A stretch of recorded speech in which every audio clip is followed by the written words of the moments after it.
Buenas tardes, muchachos. Hoy vamos a hablar de mi tema favorito de todo lo que sé, o de todo lo que me he encontrado a lo largo de mis años como lector, principalmente. Vamos a hablar del barroco, segundo nombre Contrarreforma, tercer nombre Siglos de Oro. Es un periodo de 150 años que abarca más o menos de 1550 a 1700, son fechas aproximadas. Y bueno, hay varios eventos que pueden darnos pistas de cuáles son o cómo empieza o por qué empieza esto. Em, los nombres, bueno, los explico un poco. Barroco viene del portugués, perdón, barrueco, que quiere decir perla deforme o perla con imperfecciones. Es un nombre que se le da pues varios siglos después de que sucede el periodo histórico. Sabemos que la historia, nadie dice yo soy un renacentista, simplemente los historiadores del futuro le van poniendo los nombres que creen convenientes a los periodos y en algún momento alguien dijo, pues todo lo que se hizo en estos siglos en España, pues está bonito, pero no es perfecto, ¿no? Y eso viene un poquito con la idea neoclásica de que todo lo anterior era pues más o menos malo. Y bueno, como hablaremos en un momento, el neoclásico choca bastante con el barroco. Bueno, primero, perla deforme, o sea, se reconoce cierta belleza, pero pues no se dice que sea pulido, al contrario, yo creo que es una de las cosas más pulidas que ha tenido la literatura en idioma español en general. Tenemos el segundo nombre que es la Contrarreforma. Recordemos que para estos momentos, 1545, se está haciendo el Concilio de Trento, del que hablaremos en un momento, que es básicamente la postura de la Iglesia ante las reformas de Martín Lutero, la respuesta de la Iglesia a Martín Lutero. Entonces, por eso se llama la Contrarreforma. Lutero decía que era la reforma, pues bueno, esto se llama Contrarreforma, contra los cambios. Y por último, el siglo de oro, pues así se le ha llamado también. Otros historiadores decían, es lo mejor que se ha hecho en literatura española, así simple.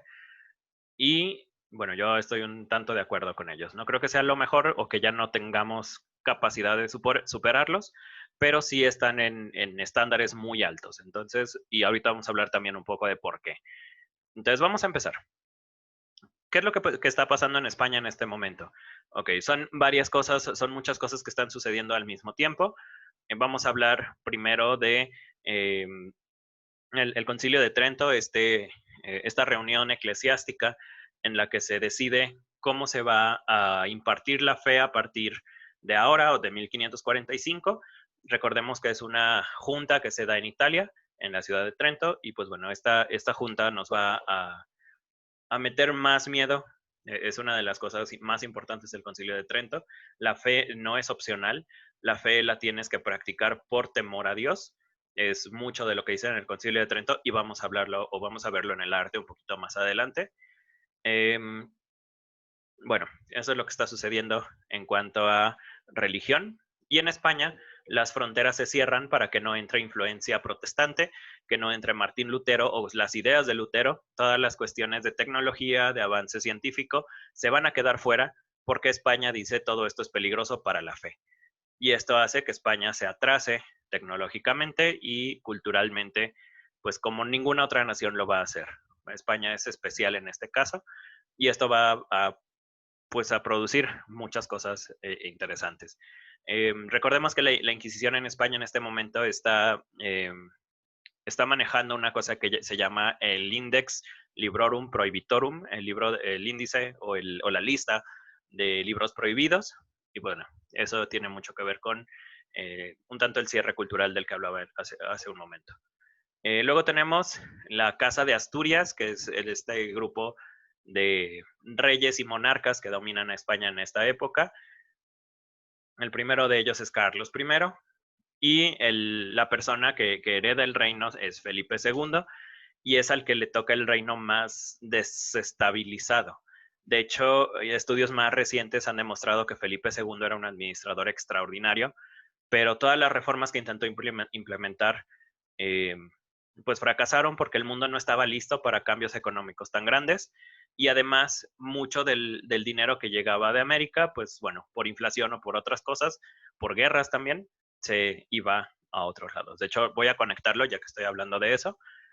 Una vez que España descubre América, sabemos la historia tradicional, que empiezan a explotar México y todas las colonias, empiezan a explotar Cuba, Ecuador, Chile, todos los países que vienen aquí, Argentina también.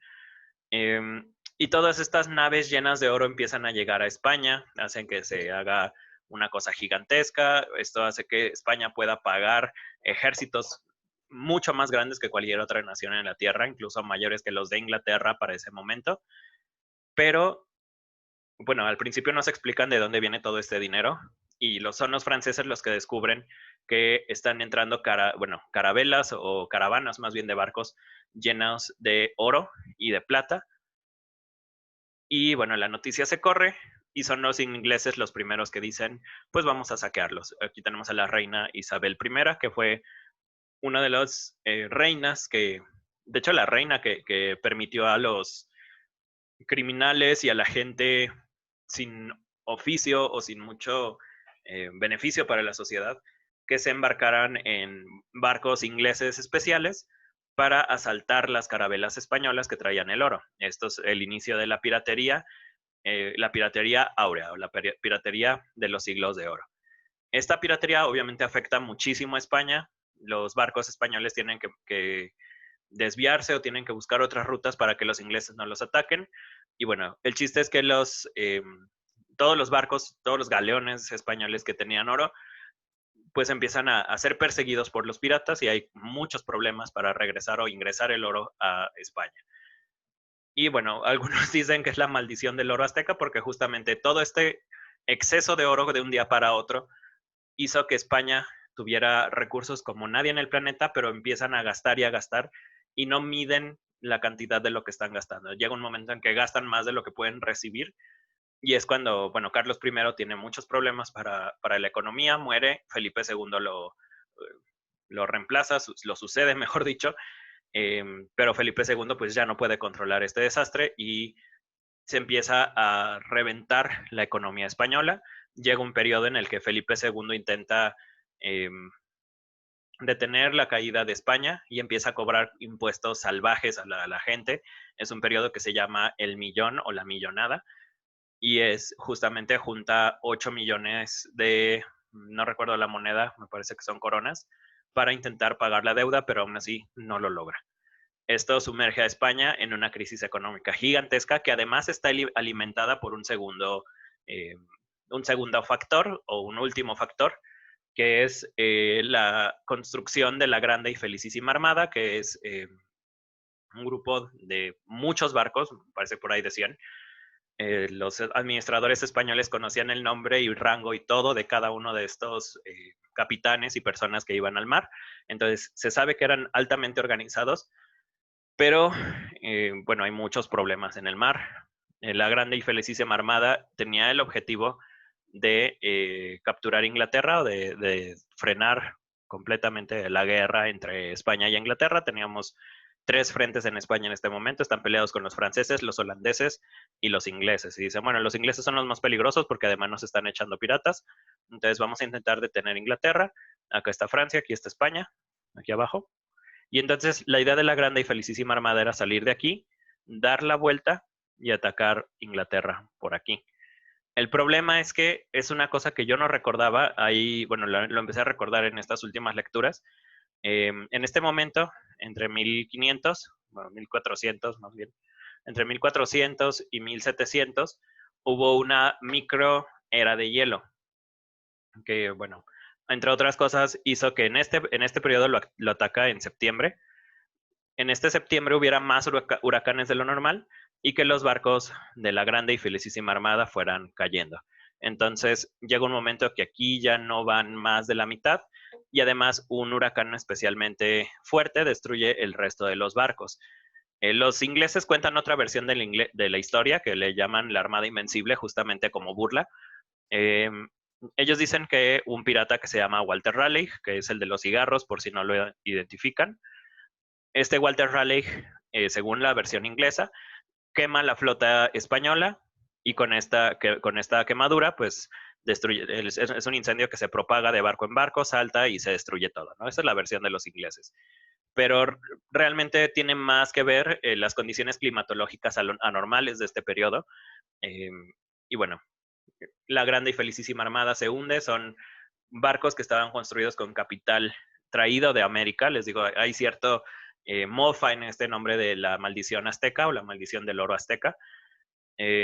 Todos estos barcos se destruyen, Felipe II pierde esta batalla y con esta batalla también surgen un montón de gastos o un montón de pagos que Felipe II había prometido que iba a hacer a los holandeses. Justamente es como irónico, porque están en guerra con ellos, pero al mismo tiempo les deben mucho dinero de armas, también le deben a los franceses y pues bueno, empiezan a tragárselo las deudas, viene lo de la millonada. Total que España en este momento es un colapso económico como no ha habido en mucho tiempo. Durante 8 años España fue la nación más poderosa de la Tierra, incluso le decían el imperio donde el sol no se pone, porque era tan grande que empezaba en España, tomaba varios países de América y llegaba hasta algunas islas de Hawái o de esta región, no recuerdo exactamente cuáles, pero era una cosa colosal. Y bueno, total que en este periodo, aunque tenían muchas colonias y les llegaban muchos tributos, no les alcanzaba el dinero para pagar todas las deudas. Entonces, eso es históricamente cómo está parado España, o sea, muy mal. Tenemos, por el otro lado, que la literatura empieza a tener cierto poder en España, porque si recordamos, perdón, en el fin del Renacimiento, pues Italia era la nación con más cultura en este momento, pero a partir de que Garcilaso de la Vega empieza a escribir, muchos escritores españoles se animan también a escribir y empiezan a surgir cosas geniales como La Celestina, que es un libro atribuido a Fernando de Rojas. Tenemos a Jorge Manrique, que escribe un poema extraordinario a su papá, que se llama Coplas de la muerte de su padre. Tenemos la obra de Juan Boscán y de otros personajes que realmente no conozco. También tenemos la obra de Santa Teresa y de San Juan, que son dos monjes que hablan sobre el misticismo español, o cómo ellos se acercan a la religión a través de la poesía y obviamente, de la oración. Esta es muestras del arte barroco. Todo esto viene dado como muestra de la Contrarreforma. Se pintan pinturas, o se realizan pinturas desgarradoras, se hacen estatuas o esculturas con la carne muy expuesta para que los fieles sepan que Cristo está doliente, que le duele todos los pecados de la humanidad, y es una manera de decirle a la gente, esto es tu culpa, que Jesús esté así como en esta escultura de aquí de arriba, esto es culpa de tus pecados y necesitas cambiar tus maneras. Esta es una escultura que está en Puebla, México. De hecho, en la catedral está. Estas dos son dos pinturas de Diego de Velázquez, esta es de Rubens y estas son de Caravaggio. No todas las pinturas son de desgarre, pero al menos las pinturas que se meten en las iglesias buscan representar este dolor físico para, pues, manifestar esto, ¿no? Como tú tienes la culpa, esto es consecuencia de tus pecados. Vemos que la pintura del barroco tiene muchos claros y muchos oscuros, de hecho la técnica se llama claro-oscuro, y Caravaggio crea una escuela, o sea, no necesariamente voluntario, pero crea una escuela de pintores que lo siguen y que empiezan a aprender de él. Uno de los más importantes es Diego de Velázquez, que es el que retrata a todos los personajes importantes de la España barroca, incluyendo a Góngora, a Lope de Vega, a Quevedo y a Felipe IV, me parece. No recuerdo si es cuarto o es tercero, no, es cuarto. Entonces tenemos que el arte, la pintura se extiende mucho en el barroco y es principalmente esto, con contrastes muy marcados y con una figura humana muy, muy bien desarrollada. De hecho, ellos son herederos directos del Renacimiento. Entonces vemos aquí como todo el aprendizaje de anatomía ya un poco más evolucionado. Luego tenemos la arquitectura del barroco. En la foto de atrás no se aprecia porque, bueno, está tapada por las otras, pero es la Catedral de Zacatecas. Por dentro ya la limpiaron, ya no es barroca, pero dentro de esto tenemos varias iglesias y varias manifestaciones del barroco en la arquitectura. Una de las cosas o uno de los mitos más comunes que se encuentran cuando alguien está estudiando el barroco es que los escritores o las personas que vivían en esta época eran personas que le tenían miedo al vacío, y creo que ese es uno de los mitos más peligrosos o más desinformadores que existen sobre esta corriente, porque no era realmente eso, no era un miedo al vacío, al contrario, era, tienen los escritores áureos y las personas, los arquitectos de este periodo, tienen la idea de que a través de sus obras y a través de sus manos, a través de sus acciones, van a llamar a Dios. Eso es algo que viene directamente del Concilio de Trento. El Concilio de Trento intenta que la fe sea otra vez activa, que no sea solo sentarse a rezar, porque dicen eso no sirve de nada. Y una forma en que los artistas y los arquitectos rezaban era a través de sus obras. Entonces, mientras más complejas fueran, mientras más llenas de vitalidad o mientras más llenas de esfuerzo estuvieran, pues más era la plegaria que tenían a Dios, ¿no? Entonces, ver estas iglesias no es decir, le tenían miedo al vacío, eso no tiene nada que ver con el barroco, es gente que se esforzó hasta donde pudo por llamar a Dios. Y vemos esto en la pintura y en la escultura y en la literatura. De hecho, en la literatura es donde eso se ve un poquito más. Eran personas que estaban obsesionadas con el trabajo y por esto encontramos tantos genios dentro de la literatura. Entonces, vamos a hablar de dos de manera muy superficial, solo para presentarlos, que son Góngora y Lope de Vega. Los dos son mis favoritos, principalmente Góngora. Tenemos de un lado la caligrafía de Góngora, así escribía este señor, en esta hoja en blanco. Esta es una hoja que se descubrió hace como 5 años sobre un juicio que tuvo Góngora con la Inquisición. Él testificó a favor de un personaje, pero Góngora no estaba como muy a favor de la Inquisición. Entonces les inventa un montón de cosas y les dice un montón de groserías, porque así eran los barrocos también, ¿no? Góngora pues es este señor pelón que está aquí a un lado. Y estos versos que están en el centro de la pantalla son el inicio de las soledades, que son los poemas a los que Góngora más tiempo y más esfuerzo les dedicó. Cuando hablemos de Góngora, pues verán que es un tanto triste que existan estos poemas. Triste porque no los terminó, no porque sean malos, ¿no? Realmente siempre estuvo técnicamente orgulloso de la fábula de Polifemo y Galatea. Decía, aquí es donde tengo todas mis herramientas ya perfeccionadas. Se nota que es un poema cuidado hasta la última gota, pero su trabajo de placer, digámoslo así, siempre fueron las soledades. Y este es el inicio de la soledad primera. Y el primer verso, pues es una de las cosas que utilizo siempre cuando voy a probar una pluma o cuando voy a hacer una cosa así. Escribo Era del año la estación Florida, que es el primer verso de las soledades. Más adelante hablaremos de ellos. Ahí están las fechas de nacimiento y muerte de Góngora. 1627. Hay que tener este año 1627 en la mente, porque 300 años después genera, o la generación del 27, 1927, va a tomar la muerte de Góngora como símbolo para iniciar una corriente literaria nueva, ¿no? Pero, por lo pronto, 1627 es la muerte de Góngora. Luego tenemos a Lope de Vega, que era también un monstruo. Este señor escribió toda su vida y yo creo que hasta momentos eh, sacrificaba dormir por escribir, porque escribió muchísimo, muchísimo. Aquí tenemos un soneto de Lope de Vega. Este lo utilicé en mi tesis de licenciatura para analizar la construcción el concepto del que vamos a hablar un poquito más adelante. No lo voy a leer porque leo muy feo, ya lo han visto en algún momento, pero bueno. Vamos a hablar de todos los escritores importantes del barroco de manera muy superficial, como lo hicimos ahorita, solo para que los conozcan y sepan de qué vamos a hablar más adelante. Tengo que hacer una nota, al final del video agregué una lista de escritoras mujeres que se han descubierto en los últimos 15 años.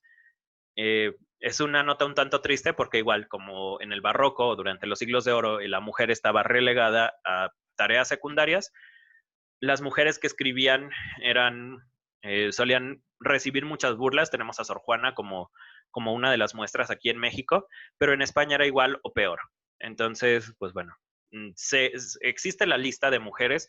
Yo no conozco la obra de ninguna, de hecho la descubrí apenas hoy y voy a poner un link al blog de donde lo saqué porque realmente solo copié y pegué, no las conozco, pero voy a meterme un poquito más en ellas porque es interesante ver que hay novelas completas que no se han evaluado correctamente, eh, pues casi 500 años después. Antes de hablar de todos estos señores, voy a hablar de una cosa importante que es el concepto. En palabras muy sencillas, para no complicarlo mucho, el concepto según Baltasar Gracián, y ahí está la cita textual y ahí está, bueno, ahí está todo lo demás.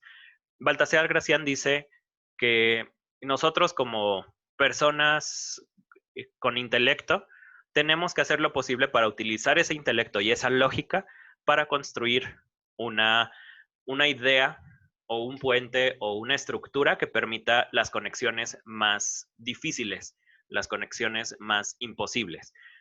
En algún momento con algunos de mis alumnos les hablaba de catedrales de ideas y justamente es esto. Si tenemos la idea, por ejemplo, del fuego, aquí como centro, como núcleo de este concepto, vamos a irle poniendo las cosas que están relacionadas, ¿no? Podemos decir calor, voy a escribir, bueno, nada más lo voy a mencionar, no lo voy a escribir porque es muy largo.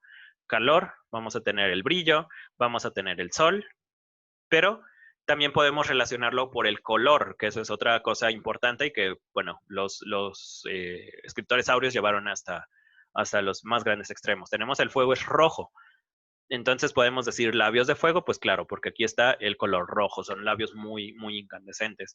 Pero también podemos decir quemadura y hablar de las heridas del fuego o cómo el fuego es hiriente, o podemos hablar del fuego como renacimiento, porque aquí también se van a meter los mitos. El fénix es una de las figuras favoritas de los escritores junto a la salamandra.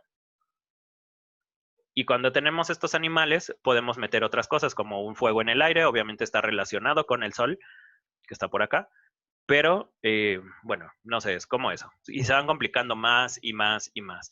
Además, durante los siglos de oro también están obsesionados con la retórica y meten metáforas extraordinariamente complejas para demostrar que ellos son capaces de hacer concepto.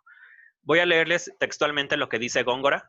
Esto viene un poquito después de que dice no hay que darles perlas a los cerdos, porque lo criticaban de que su poesía era inentendible, de que no, pues sí, que no se podía leer fácilmente. Góngora le dice, pues a mí no me interesa si no sabes leerlo, ese es problema tuyo porque no te has cultivado. Y número dos, bueno, dentro de esto de no te has cultivado, dice, pues no le voy a dar perlos a los cerdos, no se lo voy a facilitar a nadie. Y luego dice, del deleitable tiene lo que en 2 puntos de atrás queda explicado, esto que es difícil y que es un placer encontrar las relaciones. Pues si deleitar en el entendimiento es darle a razones que lo concluyan y lo midan con su concepto, aquí está la palabra importante, concepto, y que después toma Gracián, descubierto lo que está debajo de estos tropos, por fuerza, el entendimiento ha de quedar convencido y convencido, satisfecho. Entonces, la poesía de Góngora se basa en la idea de hacerlo complejo y de tener una secuencia lógica. Para los poetas del barroco no existe esto de la inspiración divina que le han metido al poeta o a la figura del poeta, de este señor que se sienta y todo le llega del cielo. Para los barrocos eso no existe, para ellos es puro esfuerzo. Y si tienes capacidad de pensar, entonces tienes la obligación de pensar y de crear grandes obras con ello. Porque, repito, esto está marcado por esta idea del esfuerzo como conexión con Dios. Y todos ellos son altamente religiosos también. Baltasar Gracián lo dice de otra manera, pero es muy parecido. Son los conceptos hijos más del esfuerzo de la mente que del artificio. ¿Recuerdo? Esfuerzo de la mente. Concíbanse, acaso, salen a la luz sin magisterio. La imitación procura suplir el arte, pero con desigualdad de sustituto, con carencias de variedad. Aquí dice, la imaginación es repetitiva. La contingencia de especies tiene también gran parte, que prohijaron muchos aventura. No se puede negar arte donde amenazan hierros, ni hábito donde reina de la dificultad. Ármese con reglas un silogismo, fórjense con ellas un concepto. Gracián, de manera mucho más rebuscada, nos dice, tienes que esforzarte, tienes que crear puentes lógicos, tienes que utilizar tu cerebro para hacer conexiones extraordinarias. Y lo refuerza más en su libro de Agudeza y Arte de Ingenio. Esta idea básica del concepto la tomo siempre cuando vamos a hablar de estos señores, porque todos ellos tienen algo de conceptistas y algo de culteranos, que siempre se ha dividido, o por lo menos para el estudio de la preparatoria, siempre se ha dividido en estos dos, pero vemos que es más rico o más productivo hablar de un conceptismo de diferentes grados, ¿no? Grados de conceptismo y no tanto dividirlo tajantemente. Tenemos aquí a los escritores más importantes. Repito, las mujeres en este periodo existen escritoras, pero no se ha evaluado correctamente su obra y no sabemos dónde van. Y bueno, por ejemplo, yo no conozco mujeres escritoras, aparte de Sor Juana, ¿no? Tenemos a Quevedo, ahí tienen algunas de sus venturas o de sus acciones. Él era poeta y era narrador, tiene un montón de obra narrativa. Bueno, sabemos que tiene ahí se me fue el nombre, de Pablos, bueno, la vida y obra de Pablos, no recuerdo el nombre exacto, que es de un pícaro o un bribón, que vamos a hablar más adelante de los géneros del barroco, ¿no? Tenemos en medio, de este lado, a Miguel de Cervantes. Tenemos de este lado a Miguel de Cervantes. Tenemos de este lado a Miguel de Cervantes, que es el narrador por excelencia del barroco. Él es escritor del Quijote. Pues bueno, luego hablaremos bien de Cervantes, pero tiene también cosas de teatro, tiene cosas de poesía, pero como que no lo querían en su época, era una mafia casi casi que movida por Lope de Vega y él escogía quién entraba y quién no entraba a estos círculos preciosos. Lope de Vega y Góngora se odiaban a muerte. En muchos blogs y en muchas imágenes y en muchos videos les van a marcar que es Quevedo contra Góngora. Pues sí se escribieron algunas groserías, pero la cosa con Góngora y Lope de Vega es que se saboteaban, se escribían insultos.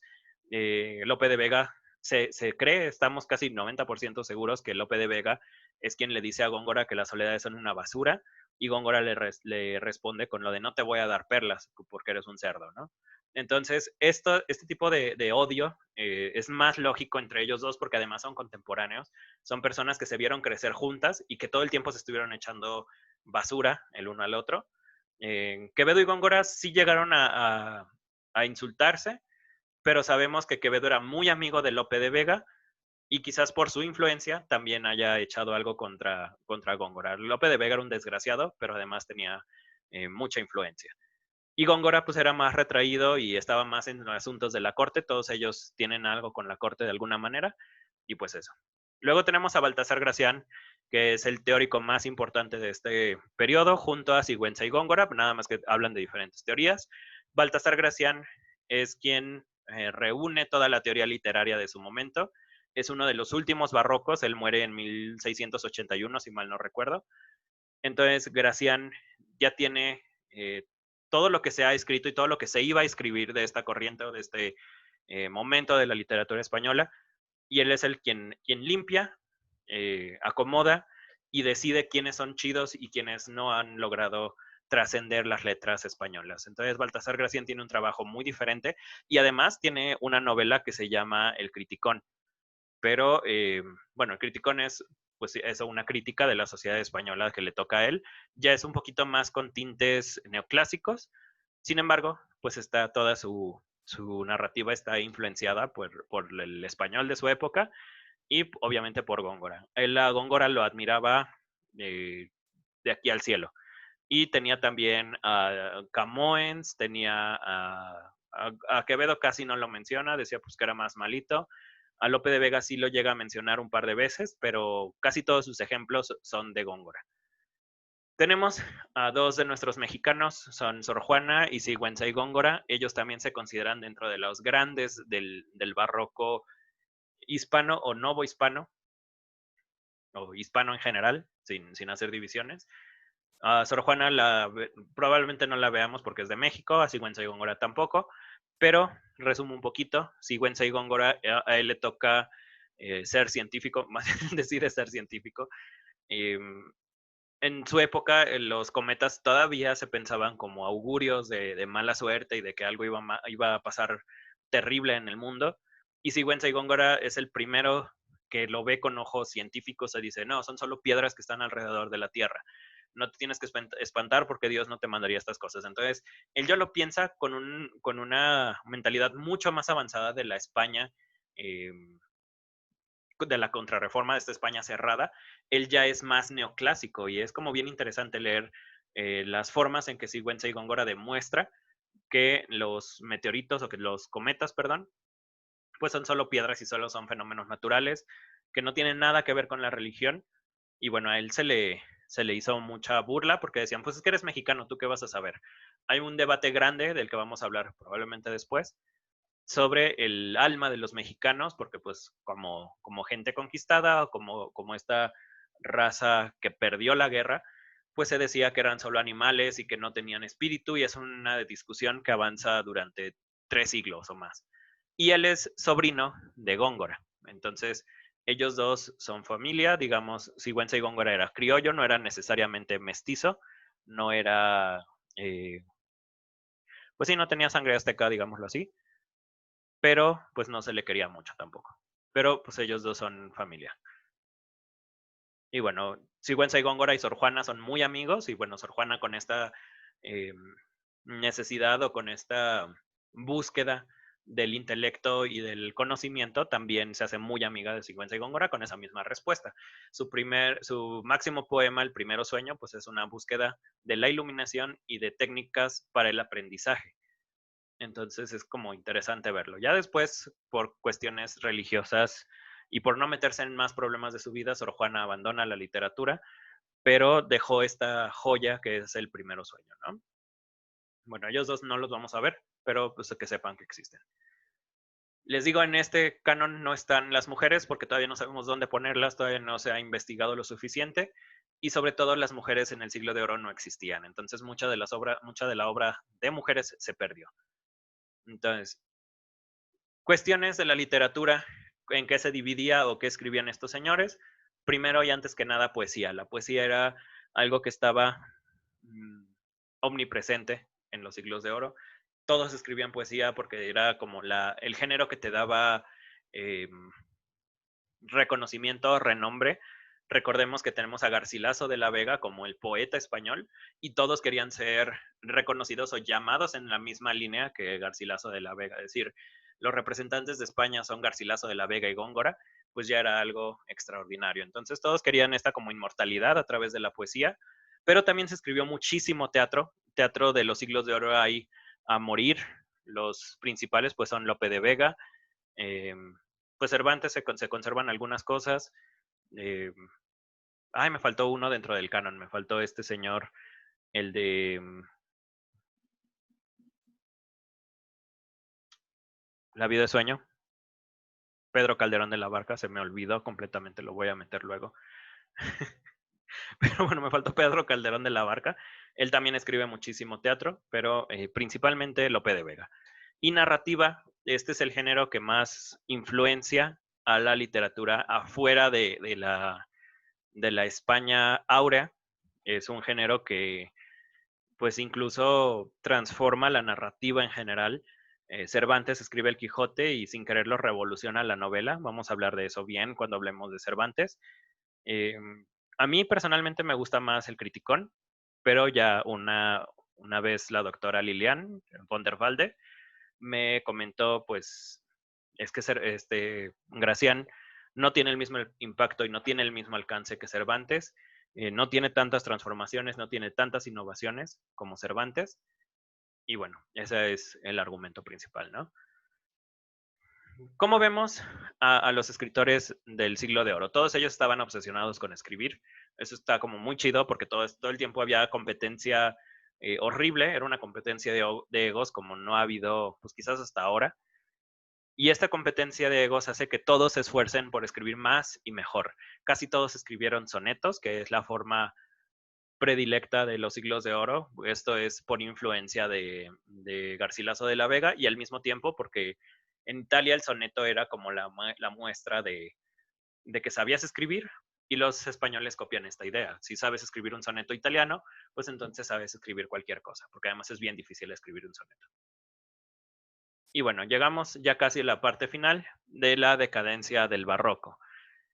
Es muy sencillo. Son 3 cosas las que matan al barroco. Primero, que ya estaba la gente cansado de las mismas formas.